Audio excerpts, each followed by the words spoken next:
అమరావతి గురించి మొన్న నారాయణ గారు మాట్లాడుతూ ఈ మాట అన్నారు. ఇదేంటంటే అమరావతి నిర్మాణం ఇలా దోమలు లేని రాజధానిగా అమరావతి అని చెప్పి నారాయణ గారు ఆయన ప్రెస్ మీట్లో చెప్పారు. వాస్తవానికి వీళ్ళు అమరావతి అనేది ఇంకా ప్లానింగ్ దశలోనే ఉంది, ఇంతవరకు మొదలు పెట్టింది లేదు. గతంలో 5 సంవత్సరాలు, ఇప్పుడు 2 సంవత్సరాలు వీళ్ళు ఎలా టైం వేస్ట్ చేస్తున్నారు చూడండి.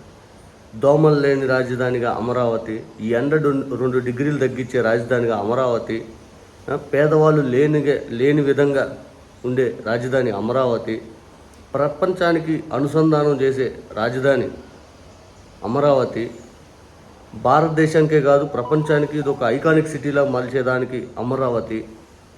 వీళ్ళు చెప్పే మాటలు. ఆ తర్వాత హైపర్ లూపులు మొట్టమొదటిది ప్రపంచంలో ఇక్కడే.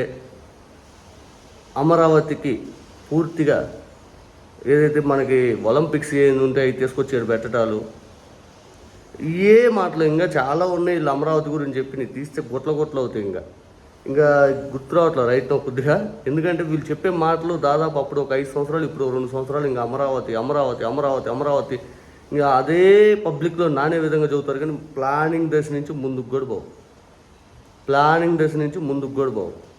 ఇది కేవలం ఏంటంటే అక్కడ టైంపాస్ చేస్తూ వీళ్ళకి నచ్చిన వ్యక్తి కాంట్రాక్టుల పేరుతో విపరీతంగా దోచుకునే కార్యక్రమం జరుగుతుంది తప్పితే, ఇదిగో మేము ఇంత టైం బౌండ్లో ఇంత పెట్టుకున్నాము, ఇది పూర్తి చేసుకుంటాము, పూర్తిగా ఇది మా ఆలోచన అని చెప్పి గ్రాఫిక్స్లు చూపిస్తున్నారు తప్పితే రియాలిటీ చూపించట్లా.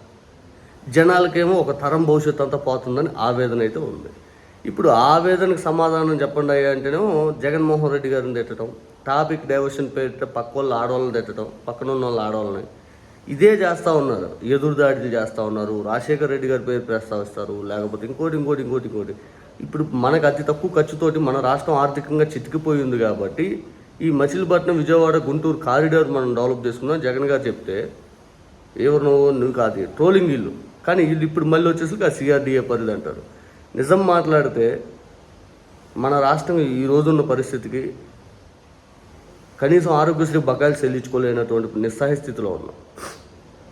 ఫీజు రియంబర్స్మెంట్ డబ్బులు చెల్లించుకోలేనటువంటి నిస్సహాయ స్థితిలో ఉన్నాం. ఈ రోజున్న పరిస్థితి మెడికల్ కాలేజీలు ప్రభుత్వం తరపున కట్టండి 4,000 కోట్లు పెట్టుబడి అంటే 4,000 కోట్లు పెట్టడమే వీళ్ళు టైం వేస్ట్ అనుకునేలా తయారవుతారు. వీళ్ళు దోమలు లేని రాజధాని అని చెబుతారు, కానీ నిజానికి రాష్ట్ర వ్యాప్తంగా డయేరియా, మలేరియా అసలు విస్తృతంగా ప్రబలుతూ ఉంది. అది కంట్రోల్ చేయడం రాదు, కానీ అమరావతిలో దోమలు లేని రాజధాని అంట. ఈ మాటలేంటి? అసలు ఎటు దేశపోతున్నారు వీళ్ళు?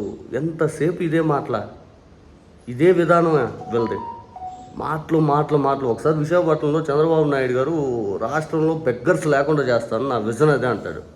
ఆ మీటింగ్ పెట్టాడు, బెగ్గర్స్ అందరం తీసుకొచ్చి ఇదిగో నీకేం కావాలి, నువ్వు ఎట్లా బతకాలమ్మా, నువ్వు అద్దీ అడుక్కోకూడదమ్మా ఇదని చెప్పి చంద్రబాబు నాయుడు గారు ఒక మీటింగ్ పెట్టి రాష్ట్ర ప్రజలను పబ్లిసిటీ చేసుకున్నాడు. తెల్లారి పొద్దున వచ్చి మళ్ళీ ఆమె విశాఖపట్నం రోడ్ల మీద అడుక్కుంటా ఉంది.